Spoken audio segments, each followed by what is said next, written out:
Many people have heard of the term gaslighting, but not everybody understands it.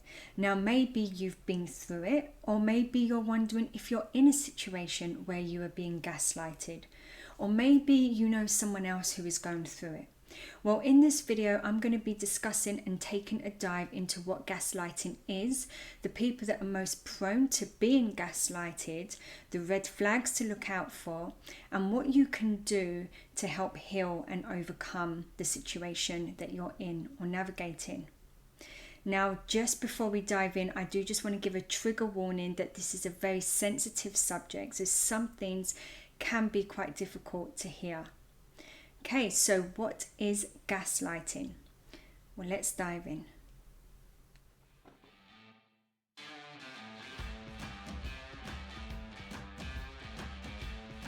Hello and welcome to my channel. My name is Lisa. I am a practicing psychotherapist, and today I'm going to be doing a dive into the term gaslighting. Now, what is gaslighting? Well, gaslighting is a term used to describe someone who is manipulating another to change their perspective and their perception of their reality. Now, where did the term gaslighting come from?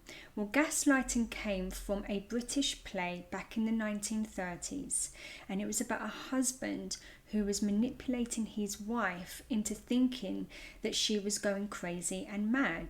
And the way he did this was by tampering with the gas lamps and changing the intensity. So when he would ask her if she had changed it, she had no recollection of doing it, of course, because she wasn't. He denied ever touching them, and so therefore she was now thinking that she was going crazy, losing her sense of her reality, of her memory, and not trusting her emotions and her feelings. And this is what gaslighting does. It makes you doubt and question yourself, your own perception of reality, and what you're thinking, feeling, and hearing. Now, before we jump further into this, I do just want to give a disclaimer that, like many things, gaslighting is a spectrum. So you can have 5 different people gaslighting, but they're not all going to be the same. And it's not going to be the same levels of intensity either. Now, I like to kind of define 2 groups. One group would be people that are gaslighting others, where it's not coming from a premeditated place. So it's not that they're trying to purposely hurt the person and make them feel like they're going crazy. But what happens is in that present moment where they are trying to protect themselves, their defense mechanism of having to change the reality out of fear of maybe being seen in a bad way, being abandoned, being rejected, they then lie. And they switch it around and project and make it about the other person. So even though they're aware of what they're doing in the present moment, they are not premeditating it, or they don't have the malice and intent to actually hurt and make the other person feel the damaging effects of what gaslighting can do, even though it still does. Now you've got the other group. Now this group, I would say, is a smaller group, but this is, I would say, you tend to see more narcissistic tendencies, but narcissism is, for another video, another time. That's a whole other topic here. But with this group, it is more premeditated. They know what they're doing, and they are trying to make you feel that you can't trust yourself. And this is more dangerous, obviously, because here there is an intent to really bring down the other person in order to make them feel that they have more control and are more superior. Gaslighting is a lot about shifting blame and trying to make something appear different to what it is. So when someone is doing that, or we're telling lies, everyone has at some point in their life maybe told a little white lie or a little white fib, or they are in denial about something that's happened. It doesn't make someone a bad person, because you may even be watching this thinking, oh, have I been gaslighting, right? So this doesn't make someone a bad person, but it's a person that's coming from a deep wounded fear of trauma, of pain, of fear of being vulnerable, fear of being rejected, not good enough. So in what situations can gaslighting occur? Well, this can occur in romantic relationships, partnerships. This can happen at work, so this can be with bosses or work colleagues. This can be in the family dynamic as well, so family members. This can be friends, friend groups, places that you go to join, clubs, etc.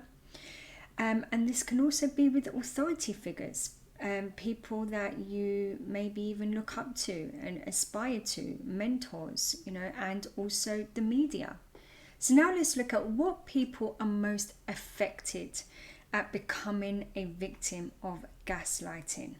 So these are people that will have low self-esteem or a sense of low self-worth, a history of trauma, or empaths.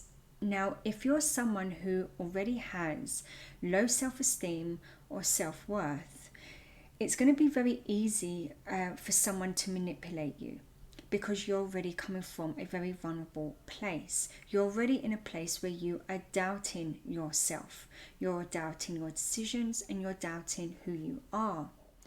If this comes from a place of trauma and having a history of trauma, especially from childhood, this is going to be really difficult, because if this is something that you experienced as a child, so you experienced gaslighting as a child, then this behavior is quite normal for you to be in and experience.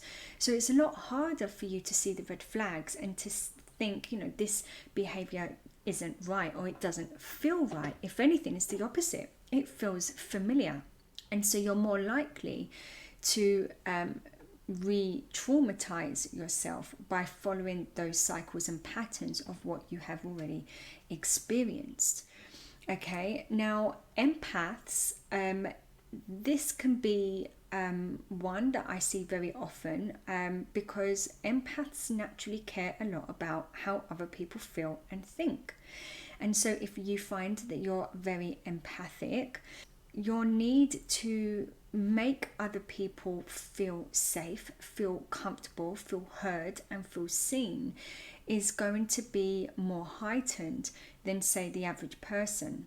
So when we're talking about coming from a place of trauma, then it means that we are more focused on controlling our external world in order to be able to control our internal world. So if everyone around us is good and happy and calm and peaceful, then so can I be. So if you as a child who never really felt seen or heard, or your opinions were not respected, maybe you was brought up in a house where you felt you had to walk on eggshells, or you had to be very vigilant of your surroundings. Maybe you had a parent who was just very unpredictable. These are all things that can really affect the way that you perceive yourself and how to be in any given situation, because your instinct was to now make sure that whatever was outside of you was dealt with first, in order for you to feel a sense of calm and peace. So this is what happens when we now enter relationships. As we grow older, we now are more focused on how the other person is feeling, in order for us to feel good about where we are. Now, if we are coming from a place of trauma or very empathic, this can also be a sign that we may lack boundaries. Okay, so it's very hard when you think so much about your external world and the people in it to understand the difference between what is mine and what is yours. And so the boundaries become very blurred. And so this can make it very difficult to be able to have and insert those boundaries and know what's healthy and what isn't. So now, if you are being gaslighted, what are some of the red flags that you can notice within yourself? Okay, so some of the ones that you need to look for is confusion and questioning your thoughts and decisions. Okay, so when we are dealing with someone who is gaslighting us, often we are being told that what we are seeing and hearing is different to what we've experienced. And so there becomes this confusion of not really knowing whether we can trust ourselves or trust the other person. And so we start questioning our thoughts, questioning our decisions, and then that leads us to not being able to make decisions. And so we start to struggle. And then therefore we become more codependent on the other person to help us make those decisions and tell us what's right and wrong. So another thing you may find is that you become more detached and isolated from friends and family. And this is because when you're in a state of confusion and you're now losing your sense of self-worth, your autonomy, you're not trusting yourself, you don't know who you are anymore, this can create you to become detached, in fear of other people now judging you or seeing parts of yourself that you yourself are starting to feel quite shameful about. Another thing would be writing things down, recording conversations. This is because when we don't trust ourselves, we need extra confirmation that what we are hearing and seeing is right. And so if you find yourself having to write things down that you've said or another person has said, or recording things, this can be a really big indicator that you are being gaslighted. Now, another thing that tends to happen is you find that you start to withdraw emotionally and hold back what it is that you're feeling and experiencing. And this is because when you share your thoughts and you share your feelings, they get shut down and undermined. And so there's this fear of expressing yourself because you're fearing that you're going to now be called stupid or you're being too sensitive, and you now become a burden to the other person. So these are some of the red flags to look for. If you are experiencing many of these, then there is a possibility that you are being gaslighted. Okay, so now let's look at what are some of the behaviors of the person who is gaslighting you.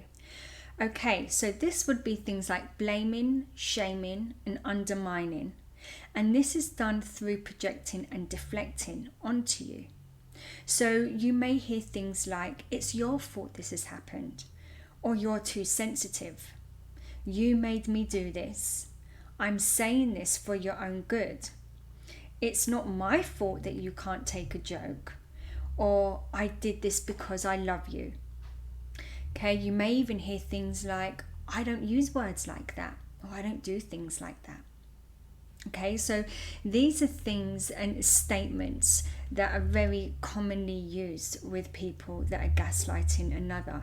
And so what they're doing is they're pushing everything back onto you, where you are now in the spotlight and everything is about you and the way you're responding and overreacting.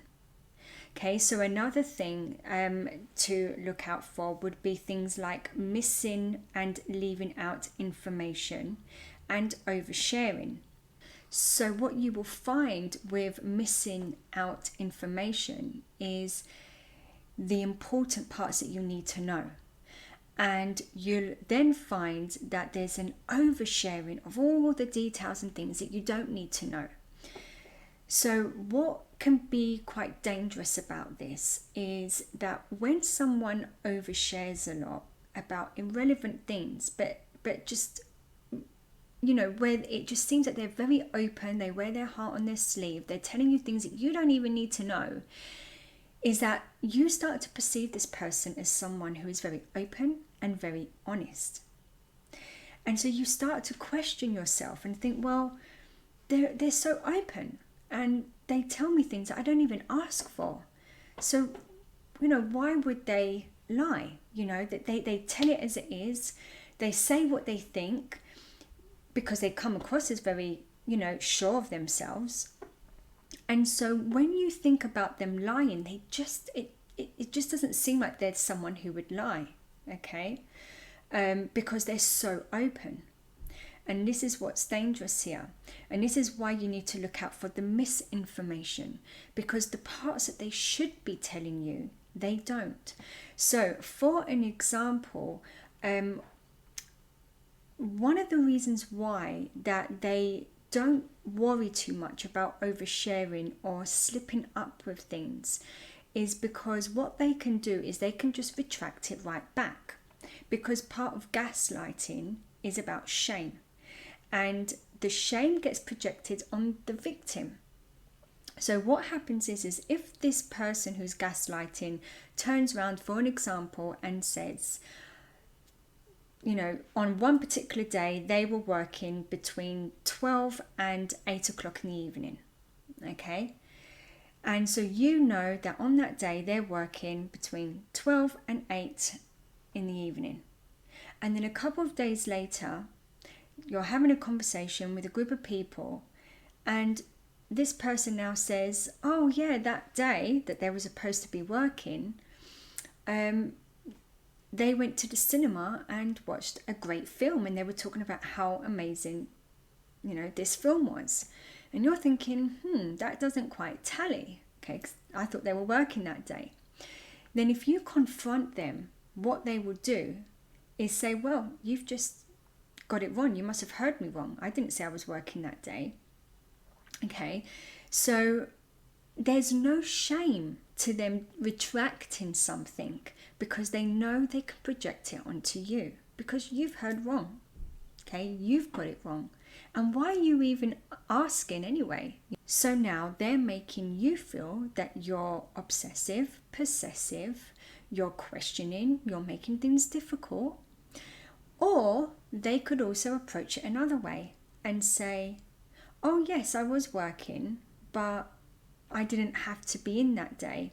And so I decided to go cinema. Didn't I tell you? I'm sure I did tell you. You must have just not listened to me because you never listened to me. Okay, so there's these sort of things that can go on. So when it feels like there's always a confusion of the information that you are receiving, it never seems to feel right or tally, that's a big red flag. Now another one is sarcasm and humor. Now this tends to be done around people, and this is where the gaslighter will draw on your vulnerabilities and the things that you're sensitive about, so the things that will trigger you, and instead of coming away from them and trying to make you feel comfortable, what they would do is they will highlight it in a way and exaggerate it and pick on it. So if there is a particular thing that was making you uncomfortable, in front of everyone they will highlight that, and they will then make it seem like it's just a joke or nothing that you need to really worry about. And they will then tell you that you're overreacting and you're being silly, and I can't believe that you would get upset about me saying this. That's your problem. How am I supposed to know that? Or I didn't think you would get that upset. And so again, what they've done is they've put you in a situation that was maybe highly triggering, and you felt no support from that person to understand what it must have felt like for you in that moment. And so once again, you are not feeling heard, understood, or cared about. Now, another very common thing that will tend to happen with gaslighters is guilt tripping. Now, this will normally always happen after the initial fallout of whatever's happened. Now, they will tend to start off by seeming very calm, and what they would do is then say things like, look at everything that I do for you, look what I have done for you, look what I'm still going to be doing for you. Or there will be some declarations of love and how great they are and what they do, and this is to make you now feel guilty for questioning them, guilty for making them feel like that they don't care and they don't love you. And what this does is this now will then create a sense of shame and on your part, and guilt, where you now back down. So once they've done this, it's then throwing the ball, shall I say, in your court. And now it's up to you. What do you want to do? You know I love you, or I care about you, or I've never wanted to upset you, or I don't like it when we argue. What are you going to do now? Are you going to ruin the rest of our day? Are you going to, cause another argument here? Are you going to make this uncomfortable? And so now the ball's in your court. What are you going to do? And once again, it's all being projected over onto you and deflected away from them. Now, another one is charm. Now, this one is the one that most people fear the most, especially when you know that you've been in a situation where someone's been gaslighting you and you are trying to break free and heal from it. And this is because sometimes we're in situations where we have been gaslighted by someone that we can't just walk away from and cut ties. If it's a workplace, yes, maybe we can do that and we can leave the job and go. But if we're talking about someone like a family member that we still maybe have to see on occasion, or there's a lot of other people that are connected to the person that was gaslighting you, or it could be an ex-partner that you have children with, this can be extremely difficult because there's going to be times where you still have to interact with that person and therefore can still be affected by the gaslighting. Now, with the charm is one of the things that you will usually always see with, especially someone who's very good at gaslighting, and does it very consistently, because one of the ways that they manage it and they manage the manipulation of it is because they have a charm where they can easily manipulate the way that you're thinking about them. Okay, so an example here would be a client of mine. So in my therapy practice, I had a client who was going to couples counselling with her partner. Now, her partner was gaslighting her. That was very clear to me. But he called up a counsellor and booked in for them to have couples counselling. And when they went, my client was quite defensive, naturally, because what she feared was that she wasn't going to be believed and she wasn't going to be heard and going to be seen. Now, she did obviously love and care for her partner, and she knew that this was coming from a place of insecurity himself. So she went to the couples counselling, but what happened was when the session started, what her partner did was he charmed the therapist. Okay, and yes, it does happen. Not all therapists are aware or can spot the signs. So what he did was he told the therapist how much he loves her, how much he wants to make this work, all the wonderful things that he's done or he's sacrificed, or the things he does for her, the future he wants to have with her, how he's even made the effort to come to therapy to make it work, to sort it out. And then what he done is he brought up all her insecurities, all her vulnerabilities and her triggers, and he turned it around on her. So the therapist then turned it on her and said that she must be the one who has the problems, and picked up on her defensiveness as being not interested and quite cold. When really, as a therapist myself, what I would have picked up on is, why is she defensive? Why is there resistance in this relationship? And I would have been more interested in that. What is it that she's afraid to say? rather than what she is, what, that she's just defensive because she doesn't want to be there. Because the truth is that she is. So she's there for a reason. But there's something preventing her in that moment from being able to really be fully expressive. Now, these are things that can happen. So when that did happen to her, it was devastating. And it was crushing for her to be in a situation where she was re-traumatized again of the experience that she was already having at home with her partner. But this can happen in extreme cases as well, especially if there's I've seen this situation, you hear about it a lot with especially men who are vulnerable to women who are gaslighting. And I mean, this tends to be going more onto narcissistic abuse as well, where maybe they have accused the man of doing certain things, and where they're a woman and they're more vulnerable, this can make it very hard for a man who is being gaslit, who generally seems to have more power, especially in terms of physically. Men generally are just seen as maybe being less vulnerable to abuse. And so this can be really challenging as well if you have to go to the police or you have to go to court.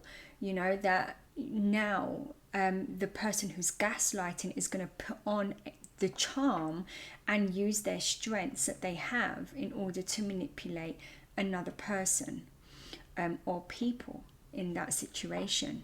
And this can be absolutely just devastating and soul crushing when you're in a situation where you feel that you're not being seen and believed. It can really strip you of your self-confidence and your self-worth and your self-value immensely. And what can be so scary about this as well is that if we're talking about people that are gaslighting, and I'm talking, very consistently, it's more on that severe end, or even with narcissistic traits as well. They tend to believe their own lies, and this is what makes them so convincing, that they alter their reality and your reality. But they're doing it in a way where they themselves are also believing it. So not only are they actually gaslighting you or others, but they're also actually gaslighting themselves. So just to be aware that when things like this happen and you are broken down and you don't fully trust yourself or who you are, or there's maybe things that you have done in your past that you're ashamed of or you're not proud of, these are the things that can come up to the forefront now, because now you're starting to associate yourself with being bad or doing things wrong, not doing things right, not being a good person. And this now then makes you more susceptible to now being more manipulated by other people. And sometimes it's not even about being manipulated, it's about trying to fit in. So when you then meet friends or other partners, you can be more prone to fitting in their way of life, or doing things that they want to do, or being swayed between what is now right and wrong according to their own perception of life, because you don't really truly know yourself. And so this is just a sort of heads up for anyone who is coming out of gaslighting and you're trying to rebuild yourself. Be mindful that you're not rebuilding yourself on someone else's idea of what's wrong or right, or the way they live. It's really about finding your core essence again. What resonates with you? What feels good for you? Who you are. And if that brings you peace, then you're in the right place. But if you're living a life according to other people, because maybe they're great people and they've helped you, great friends or great partner, great family members, people that have helped you navigate this situation, you can be prone to now adjusting who you are to the other people in your life unintentionally, because these are the people that have made you feel safe. So just bear that in mind as well, that the people in our life, they teach us things, okay? They help us see things, but we don't have to become them, and we don't have to live life like them. We have to find our own way and what brings our own inner peace of how we want to live and who we are. So now, how can we navigate situations like this if we are being gaslighted or trying to heal from it? So the first one is setting boundaries and having clear communication. Okay, this is where you need to be firm, direct, and to the point. You're making it clear what you will and what you won't tolerate. Now, when you do that, you are empowering yourself, because you are now setting your boundaries, and this is where you must follow through. Now, following through is very important, because if you don't follow through, then you are now giving off the energy of being someone who is vulnerable. You don't mean what you say, and you can easily be taken advantage of. So it's like telling a child that if they were to do something, that there will be consequences, but then when they do it, you completely dismiss it. Now that child is not going to now stop that behavior. Why should they? There are no consequences. Okay, so there's less respect for one, because you're not following through what you have stated is a boundary. And so that person is more likely to take advantage of you and continue to manipulate. So it's important to be very clear, very direct, and always follow through.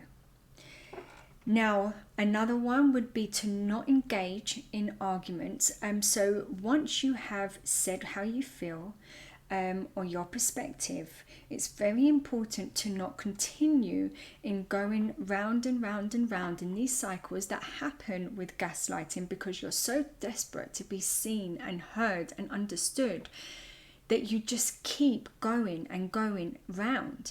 But the truth is that someone who's gaslighting is not interested. They're not having a debate or discussion or argument with you because they want to understand your perspective. They are trying to change your perspective. So the best thing you can do is not engage and remove yourself from the situation.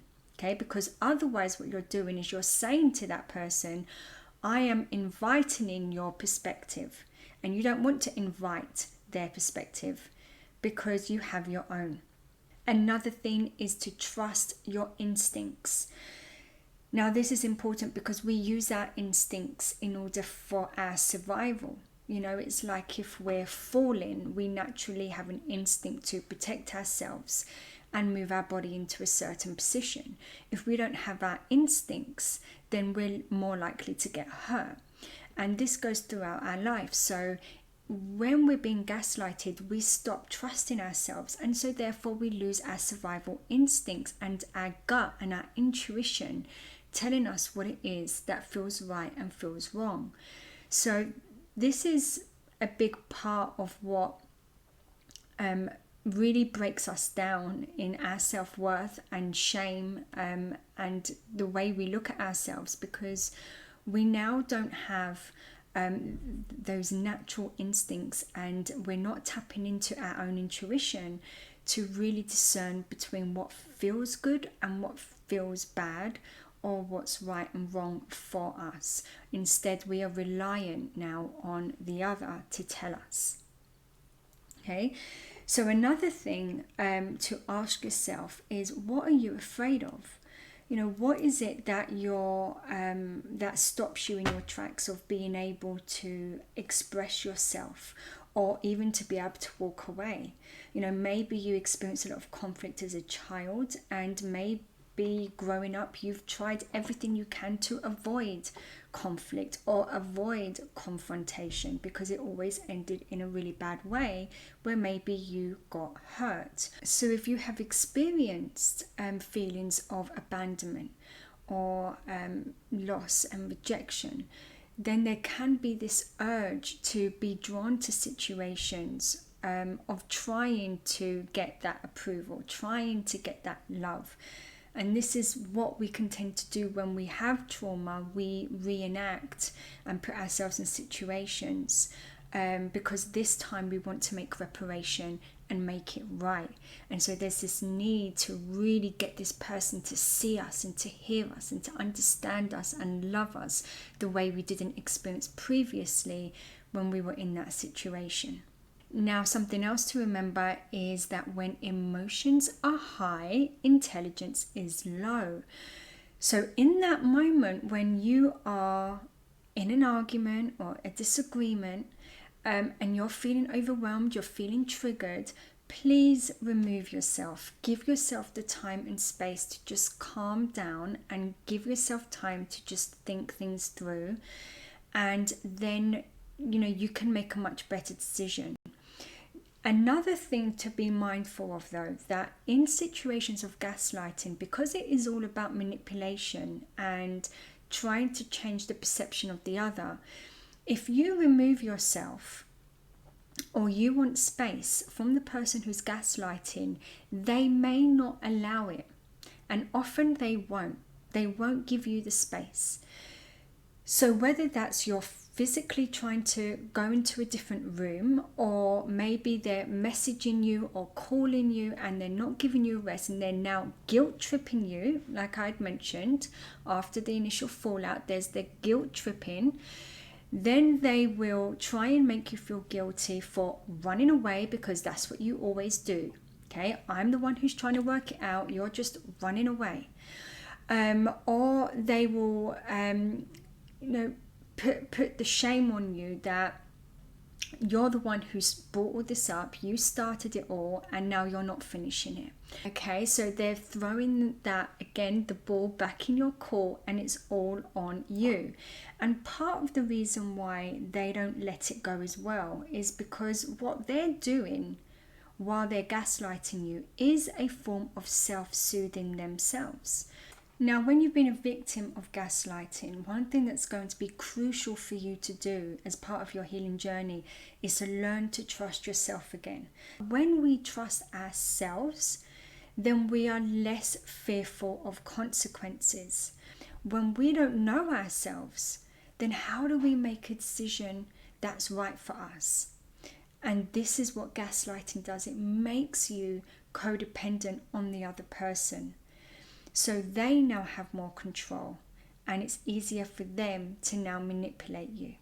And I would really, urge you, if you're going through this and your well-being is being compromised, to really seek out help if you can, whether that's a counsellor, make sure it's one that you're comfortable with. And if it is, if you want to ask them questions, are they familiar with gaslighting or anything else that you would want them to be knowledgeable about, ask questions. You can do that. And if it doesn't work for you, then you can move on to someone else. Otherwise, there's many forums and groups that you can probably find now, online as well, of people that have been through similar situations. And that's so important if you've been affected by gaslighting, because part of what gaslighting does, as we've spoken about, is it isolates you and it strips you of your confidence and that fear, that deep fear that you're not going to ever be understood. So when you can meet with people that share the same experience as you, it can be so uplifting and healing. Just remember to be kind to yourself, to take time to adjust.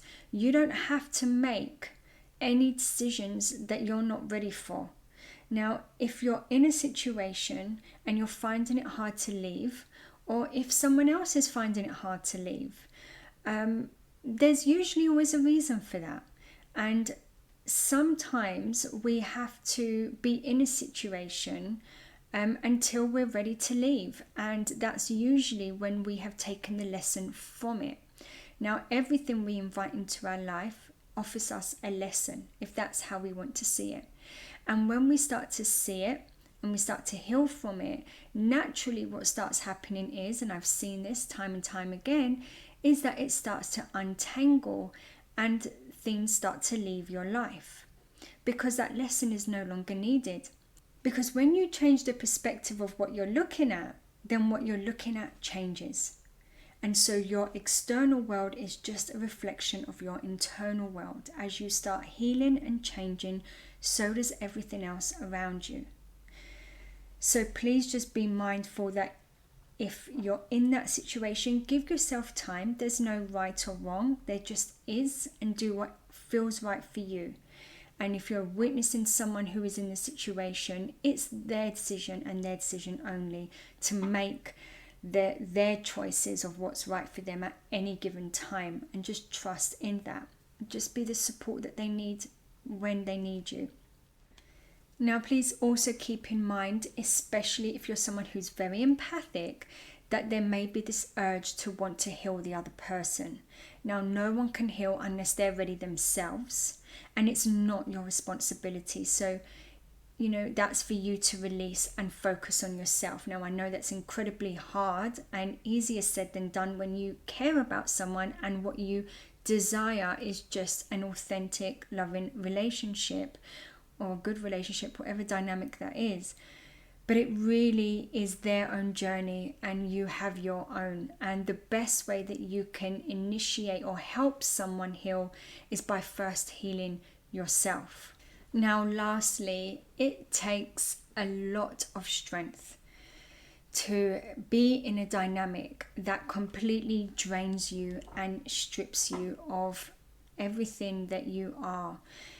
So if you can recognize the strength that you've had to sustain such a difficult dynamic and situation, then know that you have the strength to also leave it and heal it. So wherever you are in your journey, I wish you all the very best and sending you all so much love.